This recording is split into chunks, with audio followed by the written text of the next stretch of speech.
This episode is going to be a little bit different, and we're going to dive into how we did for the whole month of October. And I get to show you one car that I've been looking for a while that I finally got. Let's get into it.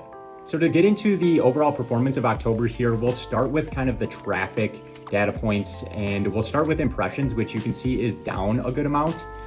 This is something that I was actually shocked by for a little bit, but it really correlates or matches up with a Google update that happened where impressions were just being inflated, or the number we were getting was inflated, and it matched up pretty spot on with that. So I'm wondering if that had a little bit to do with previous impressions where we were just being told there was a lot more when there really wasn't. We'll get into listing views. As you can see, we're up a good 40%. And a lot of that coming from organic, as you can see here on the right-hand side. Promoted also up a little bit, but I switched up my promoted strategy, just dropping the percentages down a good amount. And then quantity sold is the big one here. As you can see, we're up 30% month over month. And a lot of that coming again from organic. I really switched to be a lot more organic with what I was doing. Promoted up a little bit as well, but you can really see the beginning of the month was not that good. And then as we got towards the end here, it kind of blew up a good amount, especially after those high auction sales that happened. And that's kind of what I'm putting this towards. A lot of it was the 1977s. So I'm not too shocked with the good amount of sales we had here towards the end of the month. Now getting into some of the singles that I sold that weren't part of the U-Pick listings or the variation listings. I've mentioned this one. This is the 2021 Topps Chrome Galaxy Boba's Prize Prism Refractor. It went to the guy that I follow on Instagram. I love this card, and I actually have another one that I'll probably be putting up pretty soon. We have the Sabine Wren Auto from 2022 Topps Chrome Galaxy. We have the Sith Trooper that I know I mentioned as well. This is an Atomic Refractor from 2022. We have this 1977 Topps 207 C3PO. This is the non-error / corrected version that went. I have, I believe, 2 more of these that I'll probably get up soon. We have a #1 Luke from the 1977s. This is one of the most sought after cards. I believe I talked about this previously before as well. We have our first graded card that actually has been sold in a long time. This is a Phantom Disney Star Wars card. This is a New Hope, the stamp, #1. And these, I have a decent amount of these, but they're actually pretty cool in my opinion with the kind of the scenes on there. They're refractors, which I think are pretty cool as well. We have a R2-D2. This is from the Star Wars Galaxy Europe celebration. It is a purple out of 299. I have a Padme of this and a few others I can't remember off the top of my head.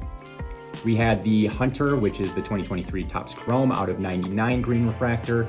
And then we had this Unkar Plut 2015 Topps Star Wars The Force Awakens. It's a gold parallel, so it's out of 100. Then this is just breaking down the month's data, even though it says last week's. The month's data in terms of the years that they sold. So as you can see, the 1977s being a big portion of that, 239 from the Series 1 alone. And then split pretty decently between the rest and a few stickers here and there. And then the 2023s actually shocked me. Normally it's the 1980s that are in the second spot, but a lot of the 2023 Chrome Galaxy cards, a good amount of the base, a lot of the inserts as well, and some refractors.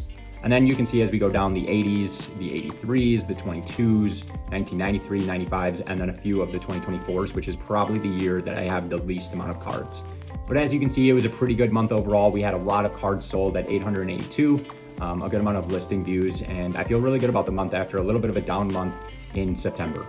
Now getting into some business updates and some things that I thought were just pretty interesting is, for the first time, I had somebody use one of my images as a cover image for the exact same type of listing. It was the 1977 Blue Series 1s. I have a white background that I know exactly what it is. It's a little bit unique. And I was scrolling through just some competitors and just doing some research, and I found the exact image as their cover image. Now I went in and I looked at their listing. I made sure that it was exactly the image that I thought it was. I compared them both side by side, and it definitely was my photo. So what I did is I just took a screenshot of it first, and then I sent the person a message and just said like, hey, I'm pretty sure you're using my photo as the cover image. I don't really appreciate that. If you could take that down, that'd be great. And first off, they were very understanding. They apologized right away.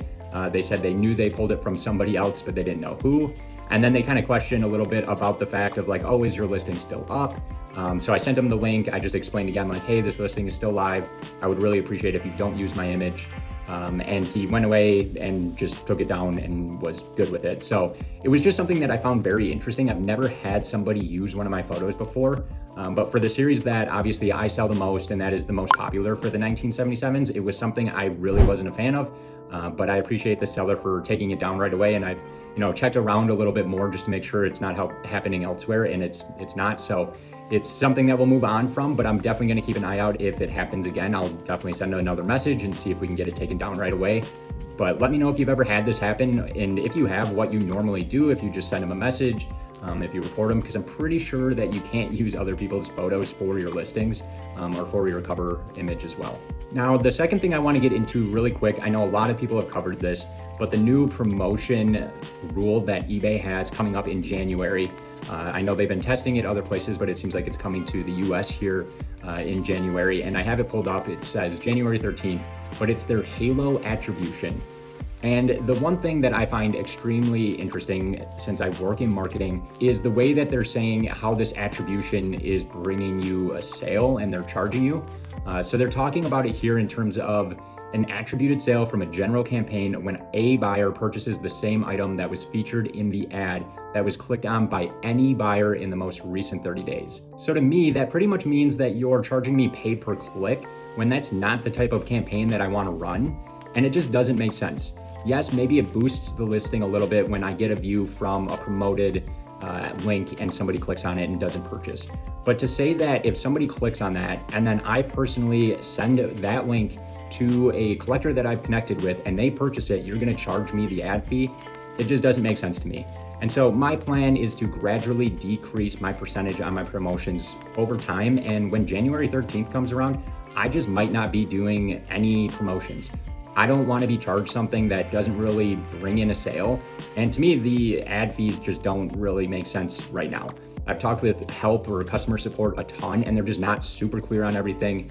And this muddies the water even more, and I think it's going to erode a lot of the trust buyers have. So you can catch me probably not running promotions in 2026, but we'll see what happens. There's been a lot of talk about this, so I wonder if they'll maybe make an adjustment. But knowing eBay and how big they are and kind of grabbing the money where they can, I don't think they'll really do anything about it. Now, getting into the last little business update I have is the card that I was talking about in the beginning that I finally got. It is a card that not a lot of people have.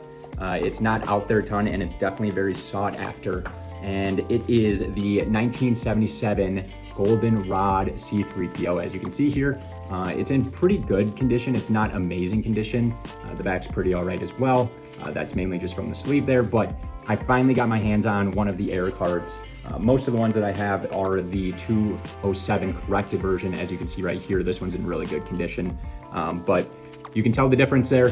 This one's the Goldenrod, this is the corrected version, and this is the one that a lot of people are going for or looking for because it's just not as out there as the corrected version. So finally got my hands on one of them.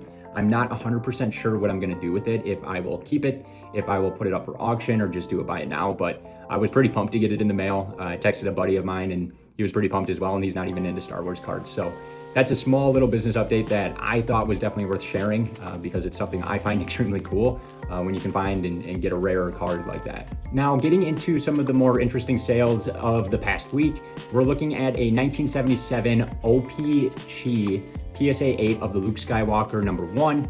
It's just interesting to me because it is an OPG. A lot of the times we're seeing just the US versions of these going, and it went for a best offer of 5,000 instead of the 7,500. Still a really cool card, just an interesting, again, OPG. The second one we're looking at is a 2022 Topps Chrome sketch of Luke Skywalker. It's a near mint 8.5 and an auto 9, which is on the back, as you can see. This is a really cool card. It did not go for the 4,500. It went for about 3,200, but a pop 1 of 1. Again, a really cool looking sketch from The Mandalorian. And then this next one is one I was actually looking at and had on my watch list, but it obviously went for way too much at almost 3K. It is this massive lot of Star Wars cards from 77 to 83. And I mean massive lot. As you can see here, there's multiple Lukes. There's multiple number 2s, number 3s, R2D2s. I mean, there's just pretty much anything and everything, and there are many of them. They had a bunch of Wonder Bread, a bunch of stickers, as you can see, that stack. It is absolutely crazy, and it was from 77, 80s, and 83s.